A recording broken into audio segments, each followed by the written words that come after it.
এবার ইসরায়েলিদের উপর আক্রমণ হলো নেদারল্যান্ডে। এই ইসরায়েলিরা কোথাও গিয়ে নিস্তার পাচ্ছে না, কারণ তাদের উপর আল্লাহর লানত পড়েছে। নেদারল্যান্ডের আমস্টারডামে ফুটবল খেলা চলাকালীন সময় ইসরায়েলি সমর্থকদের উপর অতর্কিত হামলা চালায় কিছু লোকজন। পরবর্তীতে ইসরায়েলিরা প্রাণ ভয়ে পালাতে থাকে।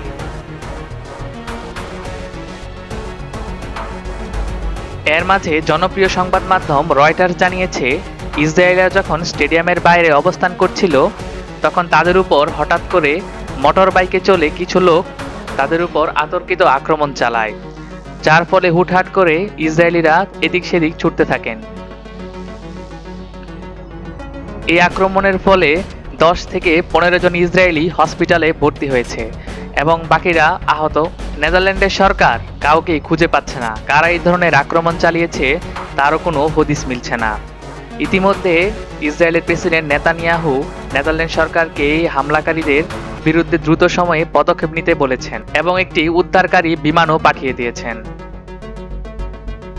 ইসরায়েলিরা যেভাবে গাজায় নির্বিচারে মানুষ হত্যা চালাচ্ছে, শুধু মুসলমানরাই কিন্তু নয়, পুরো পৃথিবীর বিভিন্ন মানুষেরা কিন্তু, বিভিন্ন শ্রেণী পেশা এবং ধর্মের মানুষেরা কিন্তু ইসরায়েলিদের উপর ক্ষিপ্ত হয়ে রয়েছে।